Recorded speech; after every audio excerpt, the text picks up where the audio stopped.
Hi hello. Hi sir. ನೀವು ನೋಡಿ engineering ಮಾಡ್ತಾ ಇದ್ದೀನಿ ಅಂತ ಹೇಳ್ತೀರಿ, ಯಾವ ಬ್ರಾಂಚ್ ಅಲ್ಲಿ ಮಾಡ್ತಾ ಇದ್ದೀರಾ? Mechanical engineer. ಓಕೆ. ನಿಮ್ಮ ಈಗ ಆಲ್ಮೋಸ್ಟ್ ಎಲ್ಲ CS ಡಿಪಾರ್ಟ್ಮೆಂಟ್ಗೆ, IC ಡಿಪಾರ್ಟ್ಮೆಂಟ್ಗೆ ಎಲ್ಲ ಅಡ್ಮಿಷನ್ ಜಾಸ್ತಿ ಆಗಿದೆ, ಎಲ್ಲ ಅಲ್ಲೇ ಹೋಗ್ತಾ ಇದ್ದಾರೆ. ಬಟ್ ನೀವು ಮೆಕ್ಯಾನಿಕಲ್ಗೆ ಯುನೀಕ್ ಆಗಿ ಮಾಡ್ತಾ ಇದ್ದೀರಾ ಈಗ ರೀಸೆಂಟ್ ಆಗಿ. ಸೊ ಇದ್ರ ಪ್ರಕಾರ ನೀವು ಮೆಕ್ಯಾನಿಕಲ್ ಬಗ್ಗೆ, ಇಂಜಿನಿಯರಿಂಗ್ ಬಗ್ಗೆ ನೆಕ್ಸ್ಟ್ ಸ್ಕೋಪ್ ಬಗ್ಗೆ ಏನ್ ಹೇಳ್ತೀರಾ? ಸರ್ ಖಂಡಿತವಾಗ್ಲೂ ಮೆಕ್ಯಾನಿಕಲ್ಗೆ ಮುಂದೆ ಸ್ಕೋಪ್ ಇದ್ದೇ ಇದೆ ಸರ್. ಈಗ ನಮಗೆ ಗೊತ್ತಿರೋ ಹಾಗೆ ಎಷ್ಟೋ ಮಷಿನರಿಗಳು ಅಥವಾ ಎಷ್ಟೋ ಎಕ್ವಿಪ್ಮೆಂಟ್ಗಳು ಎಲೆಕ್ಟ್ರಿಕಲ್ ಇಂದ ಆಗ್ತಿರೋದ್ರಿಂದ, ಬಟ್ ಆ ಎಲೆಕ್ಟ್ರಿಕಲ್ ಎಕ್ವಿಪ್ಮೆಂಟ್ಗಳನ್ನ ಎಲೆಕ್ಟ್ರಿಕಲ್ ಮಷಿನರಿಗಳನ್ನ ಮಾಡ್ತಿರೋದು ಯಾರು?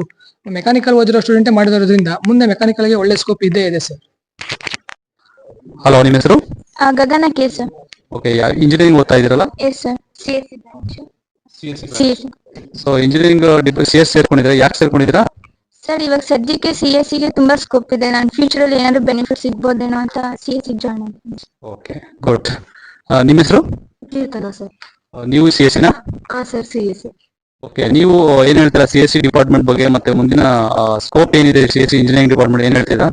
ಸರ್ ಇವಾಗ ಗವರ್ಮೆಂಟ್ ಬಂದು ಡಿಜಿಟಲ್ ಸಾಫ್ಟ್ವೇರ್ ಪ್ರಮೋಟ್ ಮಾಡ್ತಿರೋದ್ರಿಂದ ಮುಂದೆ ಇನ್ನು ಸಾಫ್ಟ್ವೇರ್ಗೆ ತುಂಬಾ ಜಾಸ್ತಿ ಬೆನಿಫಿಟ್ಸ್ ಇದೆ ಅನ್ನೋ ಕಾರಣ ಸೊ ಜಾಸ್ತಿನೇ ಸ್ಕೋಪ್ ಇದೆ ಸರ್. ನೆಕ್ಸ್ಟ್ PUC ಬರೋರಿಗೆ ಯಾವ ಇಂಜಿನಿಯರಿಂಗ್ ಡಿಪಾರ್ಟ್ಮೆಂಟ್ ನ ನೀವು ಪ್ರಮೋಟ್ ಹೇಳ್ತೀರಾ? ನೆಕ್ಸ್ಟ್ ಬರೋರಿಗೆ ಯಾವ ಜಾಯ್ನ್ ಆಗಿ ಅಂತ ಹೇಳ್ತೀರಾ? Sir of course CSE. Okay, thank you. Hello. Hello sir. ನಿಮ್ಮ ಹೆಸರು? ಚಂದನ ಅಂತ. ಏನ್ ಮಾಡ್ತಾ ಇದ್ದೀರಾ? ನಾನು ಸಿವಿಲ್ ಇಂಜಿನಿಯರಿಂಗ್ ಮಾಡ್ತಾ ಇದ್ದೀನಿ. ಓಕೆ, ಸೊ ಆಲ್ಮೋಸ್ಟ್ ಎಲ್ಲ ಯಾಕೆ ಸಿವಿಲ್ ಇಂಜಿನಿಯರಿಂಗ್ ಮಾಡ್ತಾ ಇದ್ದೀರಾ?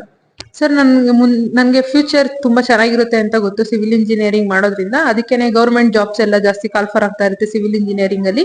ಅದಕ್ಕೆ ಸಿವಿಲ್ ಇಂಜಿನಿಯರಿಂಗ್ ಮಾಡ್ತಾ ಇದ್ದೀನಿ. ಓಕೆ, ಆಲ್ಮೋಸ್ಟ್ ಎಲ್ಲ ಈಗ ನೋಡಿ CS, EC ಮತ್ತೆ ಬೇರೆ ಬ್ರಾಂಚ್ ಹೋಗ್ತಾ ಇದ್ದಾರೆ. ಸಿವಿಲ್ ಮತ್ತೆ ಮೆಕ್ಯಾನಿಕಲ್ಗೆ ಅಡ್ಮಿಷನ್ಸ್ ಸ್ವಲ್ಪ ಕಮ್ಮಿ ಇದೆ, ಆದ್ರೂ ನೀವು ಸಿವಿಲ್ ಇಂಜಿನಿಯರಿಂಗ್ ಮಾಡ್ತಾ ಇದ್ದೀರಾ. ಸೊ ನಿಮ್ಗೆ 100% ಹೋಪ್ ಇದೆಯಾ ನೆಕ್ಸ್ಟ್ ಸಿವಿಲ್ ಇಂಜಿನಿಯರಿಂಗ್ ಬ್ಲೂಮ್ ಆಗುತ್ತೆ, ಜಾಬ್ಸ್ ಎಲ್ಲ ಸಿಗುತ್ತೆ ಅಂತ? ಹೌದು ಸರ್, ಅದು 100% ನನಗೆ ಹೋಪ್ ಇದೆ.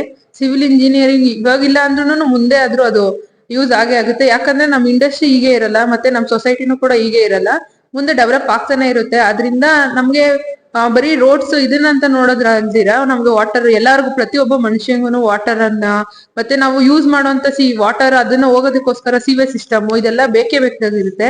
ನಮ್ದು ಸಿಟಿ ಮತ್ತೆ ನಮ್ ಇಂಡಿಯಾ ಹೆಂಗ್ ಡೆವಲಪ್ ಆಗ್ತಾ ಇರುತ್ತೋ ಹಂಗೇನೆ ನಮ್ ಸಿವಿಲ್ ಇಂಜಿನಿಯರ್ಸ್ ಮಾರ್ಕೆಟಿಂಗ್ ಜಾಸ್ತಿ ಆಗ್ತಾನೆ ಇರುತ್ತೆ ಸರ್. ಅದಕ್ಕೆ ಸಿವಿಲ್ ಇಂಜಿನಿಯರಿಂಗ್ 100% ಇದ್ದೇ ಇರುತ್ತೆ, ಅದ್ರ ಮೇಲೆ ಕಾನ್ಫಿಡೆನ್ಸ್. ಓಕೆ, ನೆಕ್ಸ್ಟ್ ಫ್ಯೂಚರ್ ಅಲ್ಲಿ PUC ಇಂದ ಇಂಜಿನಿಯರಿಂಗ್ ಬರೋರಿಗೆ ಯಾವ ಬ್ರಾಂಚ್ ನ ಸೆಲೆಕ್ಟ್ ಮಾಡ್ತೀರಾ? ಅಂದ್ರೆ ಸೆಲೆಕ್ಟ್ ಮಾಡ್ಕೊಡ್ತೀರಾ, ಅಂದ್ರೆ ಜಾಯ್ನ್ ಆಗಿ ಅಂತ ರೆಫರ್ ಮಾಡ್ತೀರಾ? ಸರ್ ನಾನು ಸಿವಿಲ್ ಇಂಜಿನಿಯರಿಂಗ್ ನೇ ರೆಫರ್ ಮಾಡ್ತೀನಿ, ಅದರಲ್ಲೇ ಫ್ಯೂಚರ್ ಇದ್ದೇ ಇದೆ sir. Okay, thank you. Thank you sir. ನಿಮ್ಮ ಹೆಸರು? ಮಂಜು. ಯಾವ ಬ್ರಾಂಚ್ ಅಲ್ಲಿ ಓದ್ತಾ ಇದ್ದೀರಾ? EC. ನಿಮ್ಮ ಹೆಸರು? ರಾಕೇಶ್ ಅಂತ.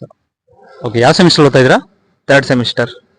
ಓಕೆ, ನೀವು ಈಗ EC ಡಿಪಾರ್ಟ್ಮೆಂಟ್ ಅಲ್ಲಿ ಓದ್ತಾ ಇದ್ದೀರಾ. ಸೊ EC ಡಿಪಾರ್ಟ್ಮೆಂಟ್ ಅಲ್ಲಿ ಸುಮಾರು ಅಡ್ಮಿಷನ್ಸ್ ಗಳೆಲ್ಲ ಆಗಿ ರನ್ ಆಗ್ತಾ ಇದೆ. CS ಕೂಡ ತುಂಬಾ ಚೆನ್ನಾಗಿ ರನ್ ಆಗ್ತಾ ಇದೆ. ಸೊ ಕೆಲವು ಡಿಪಾರ್ಟ್ಮೆಂಟ್ಗಳು ಸಿವಿಲ್, ಮೆಕ್ಯಾನಿಕಲ್ ಎಲ್ಲ ತುಂಬಾ ಕಮ್ಮಿ ಇದೆ. ಸೊ ನೀವು EC ಡಿಪಾರ್ಟ್ಮೆಂಟ್ ಓದ್ತಾ ಇದ್ದೀರಾ. ಈ ಒಂದು EC ಡಿಪಾರ್ಟ್ಮೆಂಟ್ ಫ್ಯೂಚರ್ ಸ್ಕೋಪ್ ಬಗ್ಗೆ ನೀವೇನ್ ಹೇಳ್ತೀರಾ? ಸರ್ ಮುಂದೆ ಸ್ಕೋಪ್ ಈಗ ನಾವು EC ಡಿಪಾರ್ಟ್ಮೆಂಟ್ ಅಲ್ಲಾದ್ರೆ ಈಗ ಸಾಫ್ಟ್ವೇರ್ ಹಾರ್ಡ್ವೇರ್ ಎರಡಕ್ಕೂ ಹೋಗ್ಬೋದು. ಈಗ CS, ES ಈ ಬೇರೆ ಬ್ರಾಂಚ್ಗಳಾದ್ರೆ ಬರೀ ಸಾಫ್ಟ್ವೇರ್ ಮೇಲೆ ಮಾತ್ರ ಹೋಗ್ಬೇಕು. ಇದ್ರಲ್ಲಾದ್ರೆ ನಾವು ಹಾರ್ಡ್ವೇರ್ ವಿತ್ ಸಾಫ್ಟ್ವೇರ್ ಎರಡು ಕಂಪ್ನಿಲೂ ಸಿಗ್ತೇವೆ ನಮಗೆ. ಹಂಗಾಗಿ ಈ ಬ್ರಾಂಚ್ EC ಓದ್ತಾ ಇದ್ದೀರಾ. ನೀವು EC ಬಗ್ಗೆ ಏನ್ ಹೇಳ್ತೀರಾ? ಸರ್ EC ಅಂದ್ರೆ ಸರ್ ITC ಬೇಸ್ ಮೇಲೆ ನಾವು ಹೋಗ್ತೀವಿ ಯಾವಾಗ್ಲೂ, IoT ಬೇಸ್ ಮೇಲೆ. ಸರ್ ಅದು ಹಾರ್ಡ್ವೇರ್ ಎಲ್ಲಾರು ಕೆಲಸ ಸಿಗುತ್ತೆ, ಇಲ್ಲ ಸಾಫ್ಟ್ವೇರ್ ಎಲ್ಲಾರು ಕೆಲಸ ಸಿಗುತ್ತೆ ನಮ್ಗೆ.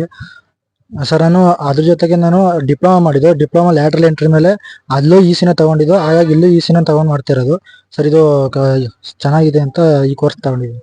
ಓಕೆ, ಮುಂದೆ ಬರುವಂತ ನೆಕ್ಸ್ಟ್ PUC ಇಂದ ಬರುವಂತ ಸ್ಟೂಡೆಂಟ್ಸ್ ಗಳಿಗೆ ಏನ್ ಹೇಳ್ತೀರಾ? ಯಾವ ಬ್ರಾಂಚ್ ನ ರೆಫರ್ ಮಾಡ್ತೀರಾ? ತುಂಬಾ ಚೆನ್ನಾಗಿ ಬ್ಲೂಮ್ ಆಗುವಂತ ಬ್ರಾಂಚ್ ಫ್ಯೂಚರ್ ಅಲ್ಲಿ ಯಾವ್ದಿರ್ಬೋದು ನಿಮ್ ಪ್ರಕಾರ? EC ಬ್ರಾಂಚ್ ತಗಂದ್ರೆ ಒಳ್ಳೆ ಯೂಸ್ ಇದೆ ಮುಂದೆ. ಈಗ ಮುಂದೆ ಈಗ CS ಬಯಸೇ ಬಹಳ ಓಡ್ತಿರೋದ್ರಿಂದ ನೆಕ್ಸ್ಟ್ EC ಮುಂದೆ ಬರುತ್ತೆ ಇನ್ನೇ ಸ್ವಲ್ಪ ದಿವಸಗಳ ಆದ್ಮೇಲೆ. ಹಂಗಾಗಿ EC ಬ್ರಾಂಚ್ ರೆಫರ್ ಮಾಡ್ತೀವಿ. Okay, thank you. So thanks. ಸರಿ ಸರ್, ಥ್ಯಾಂಕ್ಸ್. ಓಕೆ ಫ್ರೆಂಡ್ಸ್, ನೋಡೋರಲ್ಲ ವಿಡಿಯೋದಲ್ಲಿ 4 ಜನನು 4 ತರ ಹೇಳಿದ್ದಾರೆ, ಅವರವ್ರ ಬ್ರಾಂಚ್ ಬಗ್ಗೆ ಹೇಳಿದ್ದಾರೆ.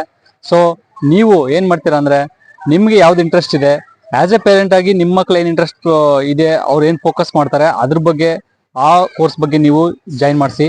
ಸೊ ಸ್ಟೂಡೆಂಟ್ಸ್ ಆಗಿದ್ರೆ ನಿಮ್ಗೆ ಯಾವ್ದು ಇಂಟ್ರೆಸ್ಟ್ ಇದೆ ಆ ಇಂಟ್ರೆಸ್ಟಿಂಗ್ ಫೀಲ್ಡ್ಗೆ ಹೋಗಿ ನೀವು ಅದರಲ್ಲಿ ಸಕ್ಸಸ್ನ ನೋಡಿ. ಸೊ ಯಾವುದು ನಾವು ಇಲ್ಲಿ ಬ್ರಾಂಚ್ ಬಗ್ಗೆ ಅಥವಾ ಯಾವುದೇ ಒಂದು ಫೀಲ್ಡ್ ಬಗ್ಗೆ ನಾವು ಇಲ್ಲಿ ಕೆಟ್ಟದಾಗ ಅಂದ್ರೆ ಕಡಿಮೆಗೂ ಹೇಳ್ತಾ ಇಲ್ಲ, ಹೆಚ್ಚು ಅಂತಾನೆ ಹೇಳ್ತಾ ಇಲ್ಲ. ಸೊ ಐ ಹೋಪ್ ದಟ್ ಈ ವಿಡಿಯೋದಲ್ಲಿ ಏನ್ ಕಮೆಂಟ್, ನಿಮ್ಮ ಒಂದು ಅನಿಸಿಕೆನ ಕಮೆಂಟ್ ಮಾಡಿ, ಯಾವ ಬ್ರಾಂಚ್ ನಿಮ್ಗೆ ಫೇವರ್ ಅಂತ ಕಮೆಂಟ್ ಮಾಡಿ. ಮತ್ತೆ ನೆಕ್ಸ್ಟ್ ವಿಡಿಯೋದಲ್ಲಿ ನಾನು ಫರ್ದರ್ ಇಂಪಾರ್ಟೆಂಟ್ ಟಾಪಿಕ್ಸ್ ಬಗ್ಗೆ ನಿಮ್ಮ ಒಂದು ಕಮೆಂಟ್ಸ್ ನೋಡ್ಕೊಂಡು ನಾನು ಅದ್ರ ಬಗ್ಗೆ ವಿಡಿಯೋ ಮಾಡ್ತೀನಿ.